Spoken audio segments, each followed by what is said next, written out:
Hi guys, welcome back to my channel. Hope आप सब अच्छे होंगे और मैं भी बहुत अच्छी हूँ। तो ये है 7 नवंबर का व्लॉग। यहाँ पे मैं दिन का खाना बना रही हूँ। आज दिन में बनेगा छोला चावल। तो आज दिन की व्लॉग की शुरुआत यहीं से हो रही है, लंच प्रिपरेशन से। तो यहाँ पे मैं बना रही हूँ छोला चावल। और छोला में वही बेसिक जो मसाला पड़ता है, हल्दी, मिर्ची पाउडर, नमक, धनिया, गरम मसाला और एक चना मसाला भी है मेरे पास। मैं उसको भी थोड़ा-सा 1 चम्मच डालूँगी। बस बाकी ज़्यादा कुछ नहीं, इसमें प्याज़ डाला है और इस तरह से छोला तो बना लिया, थोड़ा-सा आलू भी डाला था। तो आज के खाने में फटाफट वाला खाना था, तो इसलिए मैंने छोला रात में ही फुला दिया था और बस अभी सुबह में बना लिया। और ये एक काम हो गया, लंच प्रिपरेशन हो गया। चावल तो पहले ही बन चुका था। फिर मैं चली थोड़ा-सा ये क्या बोलते हैं, बाकी का काम जो था, कपड़ा डालना, ये भी एक काम होता है जो कि बहुत ज़रूरी है। कभी-कभी क्या होता है कि सुबह में कपड़ा धोया हुआ है, वो रह जाता है और उसके बाद मुझे याद नहीं रहता है, तो इसलिए एकाएक मैं जब भी धोती हूँ तुरंत ही उसको फैला देती हूँ। इससे क्या होता है कि वो पूरा कपड़ा क्रश नहीं होता है, नहीं तो बहुत देर तक आप कपड़ा ऐसे ही बास्केट में छोड़ दीजिएगा ना, तो पूरा क्रश्ड हो जाता है।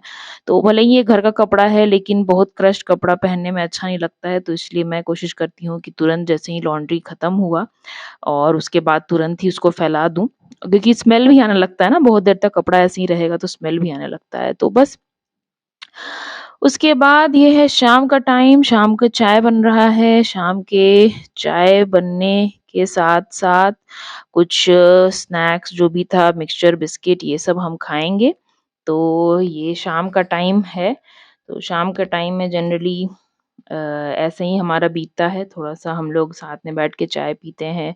और अगर मतलब साथ में अगर ये मेरे हस्बैंड हैं, तो हम लोग साथ में बैठ के चाय पीते हैं, नहीं तो वो अगर बाहर गए हुए हैं, जिम गए हुए हैं, तो फिर हम मैं अकेले ही पीती हूँ जनरली। तो कभी मौका मिलता है तो साथ में बैठ के चाय पीते हैं, तो बहुत अच्छा लगता है साथ में बैठ के टाइम स्पेंड करना। जो भी ये छोटा-मोटा बात है पूरा दिन का, ये सब करना। तो आप लोग ये सब टाइम स्पेंड करते हैं कि नहीं? बहुत ज़रूरी है कि आप अपने हस्बैंड के साथ इस ये जो टाइम मिलता है ना, ज़रूर स्पेंड करें। कुछ बात, कुछ गप, कुछ किसी बारे में बात करना हो तो आप कर सकते हैं। तो इस तरह से ये जो मतलब रिलेशन है ना, हस्बैंड वाइफ का रिलेशनशिप बहुत बोलते हैं ना, सुई धागा की तरह है ये। तो तो उसके बाद मैं आज बना रही हूँ पनीर पराठा फिर से, क्योंकि मेरे हस्बैंड को ये बहुत पसंद है, तो वो 2-3 बार मुझे बोल चुके हैं कि मुझे पनीर पराठा खाना है। तो ये सब भी देखिए बहुत इम्पोर्टेंट होता है कि अगर आपने आपके हस्बैंड कुछ चीज़ का पसंद है उनको, तो उनके लिए कुछ बनाएँ। उनको मतलब उनको भी खुशी मिलना चाहिए कि आपने उनके लिए स्पेशली ये बनाया है। तो ये सब बहुत छोटी-छोटी बातें हैं और कोशिश करती हूँ मैं कि अगर उनको कुछ-कुछ कोई चीज़ पसंद है ना, तो उनके पसंद का भी मैं ध्यान दूँ, उनके पसंद का चीज़ ही बनाऊँ। अपने पसंद के साथ-साथ उनके पसंद का चीज़ ही बनाऊँ, ताकि उनको भी अच्छा लगे कि हाँ, मेरे पसंद का चीज़ ही बना है। तो ये सब ज़रूर ध्यान दें। एज़ अ वाइफ़ हमारा काम होता है कि हस्बैंड का जो पसंद है उसको भी ध्यान में रखते हुए घर का काम करें। तो इसीलिए hi guys, welcome back to my channel और welcome back to Mann ki बात। और आज हम बहुत दिन बाद मैं आई हूँ आपके साथ मन की बात करने। मन की बात मेरे दिल के बहुत करीब है और मुझे जो टॉपिक्स लगता है कि मुझे बात करना चाहिए और मैं उस बारे में बात करने का मुझे इच्छा है, तो मैं बात करने का टॉपिक रखती हूँ इस उस टॉपिक को। और मैं सोचती हूँ कि शायद आपको भी कुछ फ़ायदा हो जाए उस बारे में बात करने से। तो इसीलिए आज बहुत दिन बाद ऐसा मन किया कि चलिए मन की बात करते हैं। तो आज आज का टॉपिक बहुत इंटरेस्टिंग है और स्पेशली मतलब मुझे तो बहुत इंटरेस्टिंग लगता है ये टॉपिक। स्पेशली मुझे हो चुका है 6 साल मेरे शादी को, ऑलमोस्ट 6 साल। और हो सकता है मैं बहुत अर्ली हूँ इस टॉपिक के बारे में बात करने के लिए, बट हाँ, मुझे जितना मुझे लगता है मैं इसके बारे में जानती हूँ, तो मैं उतना बात करना चाहूंगी आज। हो सकता है मेरे से बहुत एक्सपीरियंस लोग हों जो मेरे बात से एग्री करें या ना भी करें। तो बट ये मेरा पॉइंट ऑफ व्यू है। अगर आपको पसंद आता है तो पूरा वीडियो एंड तक देखिएगा, और अगर पसंद आ रहा है तो प्लीज़ एक लाइक कर दे, और ज़्यादा पसंद आ रहा है तो प्लीज़ एक, मतलब हाँ, और इस तरह का व्लॉग्स देखना चाहते हैं तो सब्सक्राइब कर ले।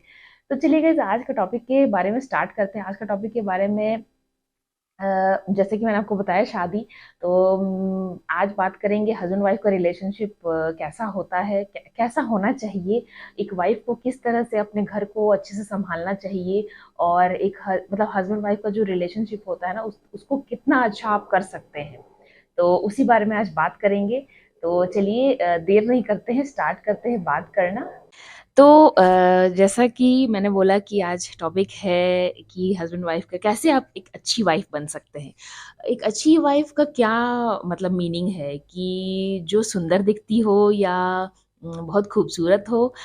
मेरे हिसाब से अच्छी वाइफ का मतलब वो होता है ना कि जो सिर्फ दिखने में अच्छे नहीं हो, नेचर भी बहुत अच्छा होना चाहिए। नेचर इम्पोर्टेंट है।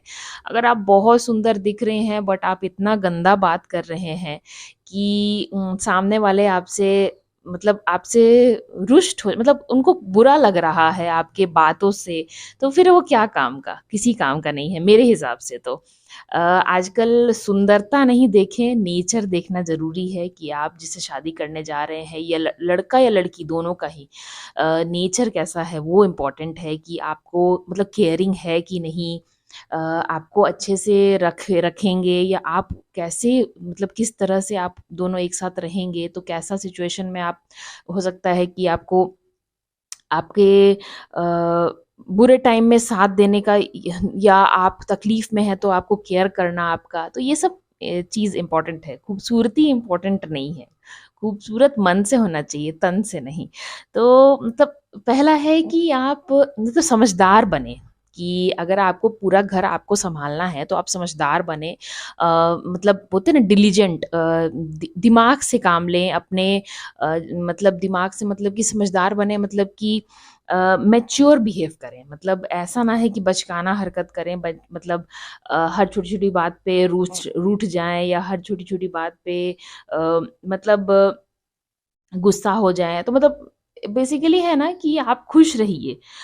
मतलब अपना खुशी देखिए, खुश खुश रहने का एन खुश रहने का पॉइंट्स ढूँढिए, ना कि गुस्सा होने का पॉइंट्स ढूँढिए, या रूसने का पॉइंट्स ढूँढिए। आप रूस गए, आपको कुछ अच्छा नहीं लगा, आप रूसे हुए हैं, गुस्सा में कुछ-कुछ बोल रहे हैं, तो फिर ये सब से ना घर का माहौल ख़राब होता है। तो थोड़ा-सा हमें काम होना चाहिए, थोड़ा-सा सहनशीलता होना चाहिए हम में, कि किसी भी सिचुएशन में उस चीज़ को सहन करें।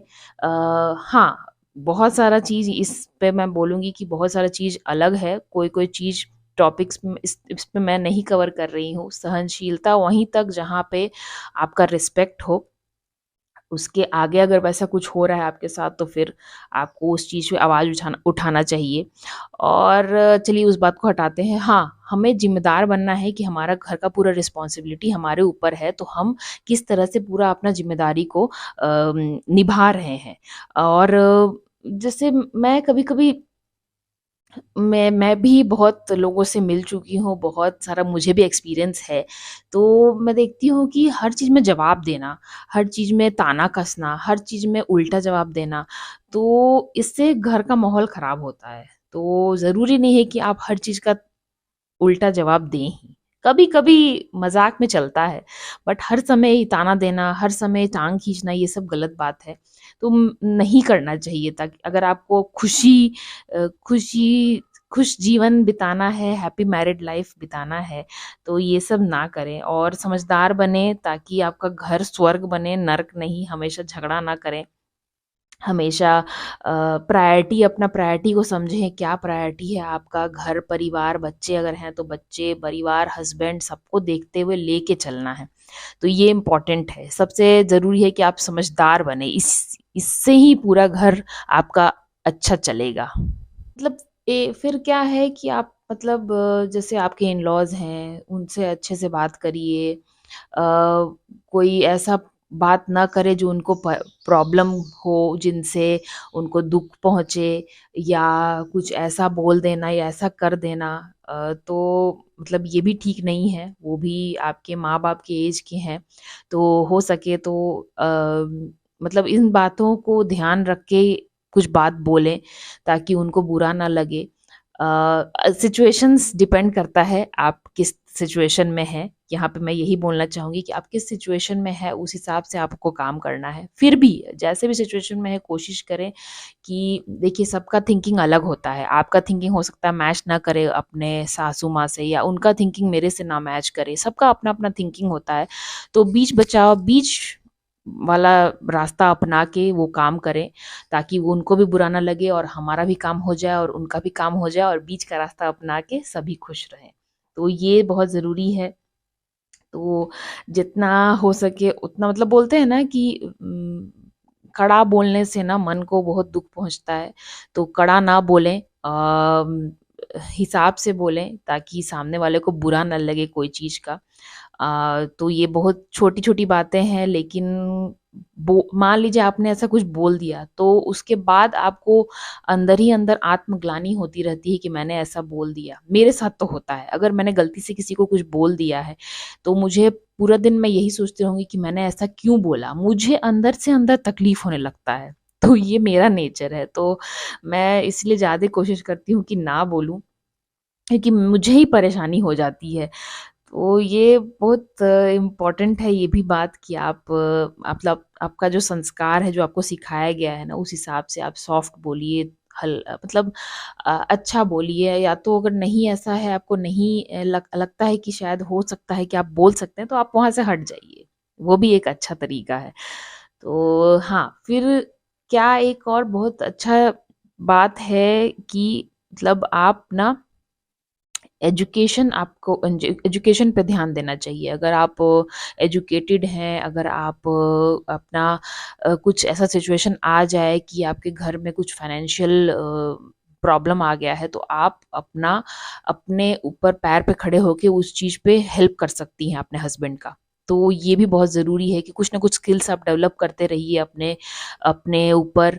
घर बैठे-बैठे भी आजकल बहुत सारा चीज़ होता है जो आप कर सकती हैं। Financial independence as a woman घर बैठे-बैठे कर सकते हैं। तो ये आप ज़रूर इस चीज़ पे ध्यान दें, ताकि कभी खुदा न भगवान ना करे ऐसा हो आपके साथ, लेकिन हाँ, कभी कुछ फाइनेंशियल ऐसा प्रॉब्लम आ गया, तो आप उस चीज़ पे अपना योगदान दे सकती हैं। तो पढ़ाई इसलिए बहुत इम्पोर्टेंट होता है। पढ़ाई करना, कुछ ऐसा इमरजेंसी आ गया, फाइनेंशियल इमरजेंसी, तो आप अपना सहयोग दे सकते हैं अपने हस्बैंड को। हाँ, तो एक और बात मैं यहाँ बोलना चाहूँगी कि जैसे ये जो रिलेशन है ना, आपके ही हाथ में होता है। स्पेशली वो वाइफ के हाथ में होता है कि आप अपने रिलेशनशिप को कैसे निभा रही हैं। आपका अगर एक बार आपकी शादी हो चुकी है, तो शादी के बाद कौन सा घर प्रायोरिटी देने लायक होता है, आपको पता होगा आंसर। आप ऑब्वियसली आपके जिसने शादी हो चुकी है, ना कि आपके मम्मी का घर।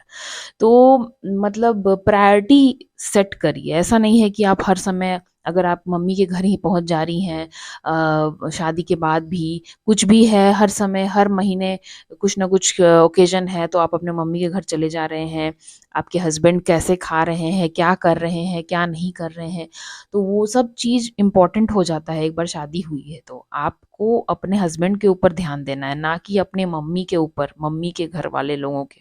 एक बार शादी हो गई है तो हाँ, ऐसा नहीं कहना है कि एकदम रिश्ता कट गया, लेकिन हाँ, जैसे कि मैं आपको एग्जांपल देती हूँ, बहुत सा जगह मैंने ऐसा देखा है, एक्चुअली देखा भी है और सुना भी है, कि शादी के बाद भी जैसे कुछ भी घर में होता है ना, अपनी मम्मी को कॉल करके बता रहे हैं कि मेरे साथ ऐसा हुआ, वैसा हुआ, ऐसे हुआ, वैसे हुआ, मेरी सास ने ऐसा किया या मेरे हस्बैंड ने ऐसा किया। तो ये गलत है, ये जो चीज़ है ना, ये आप ना करें तो बेटर है। प्रायोरिटी शादी के बाद अपने घर को दीजिए, मतलब अपने ससुराल को दीजिए, ना कि अपने मायके को। तो ये चीज़ मैंने बहुत बार देखा है कि कुछ भी होता है ना, अपनी मम्मी को जाके कह रहे हैं फ़ोन करके कि देखो मम्मी ऐसा हुआ, वैसा हुआ। ये सब चीज़ नहीं करें प्लीज़। ये मैंने पर्सनली तो आज तक नहीं किया है। मुझे पता नहीं बहुत ही ये सब बेकार लगता है। मेरे लिए प्रायोरिटी मेरे हस्बैंड है, मेरे बच्चे हैं। माँ बाप भी प्रायोरिटी है, बट हाँ उनके बाद। तो इसीलिए अपने प्रायोरिटी को ज़रूर सेट करें। और ये तो वाइफ का पार्ट हुआ। एक हस्बैंड का पार्ट के बारे में मैं ये कहूँगी कि वो मतलब ऐसा नहीं कि मन ही मन आप सोच रहे हैं कि मेरे हस्बैंड मेरे लिए ये करेंगे, या हस्बैंड सोच रहा है मन ही मन कि मेरी वाइफ मेरे लिए ये करेगी। अगर आप कुछ एक्सपेक्ट करते हैं तो आप फट से बोलिए। बोलना बहुत ज़रूरी है, बात करना बहुत ज़रूरी है। मन ही मन रख के कोई फ़ायदा नहीं है, वो अंदर अंदर घुटने से कोई फ़ायदा नहीं है। रिलेशनशिप और ख़राब होते जाएगा। इसलिए बेटर है कि जो मन में है वो बात करके शेयर कर लें और सॉर्ट आउट कर लें। जैसे कि मैं सोच रही हूँ कि मेरे हस्बैंड मुझे रोज़ घुमाने ले जाएंगे, या संडे संडे घुमाने ले जाएंगे, या फिर वाइफ हस्बैंड सोच रहा है कि मेरे लिए पूरा दिन वो मुझे पैर दबाएगी या ये करेगी वो करेगी। जो है सामने सामने बोलिए, मन में मत रखिए, मन में मत सोचिए। और जैसे हस्बैंड अगर घर का बाहर का काम घर में लेके आते हैं तो हो सकता है टेंशन हो, तो वो भी मुझे पसंद नहीं है कि लेकिन आजकल ऐसा हो गया है कि आपको घर में वर्क फ्रॉम होम ही कर रहे हैं तो घर पे ही काम हो रहा है। तो इस तरह से आपको थोड़ा सा ताल बैठाना पड़ेगा उनके काम के साथ, और आपको भी कुछ काम है। तो ऐसा ना है कि मन फुला के बैठ जाए कि आप तो दिन भर काम कर रहे हैं। होता है मेरे साथ भी, ये नहीं है कोई आइडियल मैं भी नहीं हूँ। मुझे भी ऐसा लगता है कि हाँ कभी-कभी काम बहुत ज़्यादा है और मुझे कहीं बाहर जाना है या कुछ करना है, तो होता है। बट हाँ, बीच का रास्ता अपनाएँ ताकि घर का माहौल अच्छा रहे। और ऐसा नहीं है कि बस एक ही तरफ से होता है, दोनों तरफ से पहिए नाव दोनों तरफ से, मतलब क्या बोलते हैं, दोनों तरफ से ताल बैठाना पड़ता है। ऐसा नहीं है कि एक ही आदमी सब कुछ करे। दो हाथ से ताली बजती है, यस, दो हाथ से ताली बजती है, और दोनों साथ मिलके चलें। और बस आज इतना ही कहना चाहूँगी। अगर व्लॉग पसंद आया और तो प्लीज़ लाइक करें, शेयर करें, सब्सक्राइब करें। Bye guys.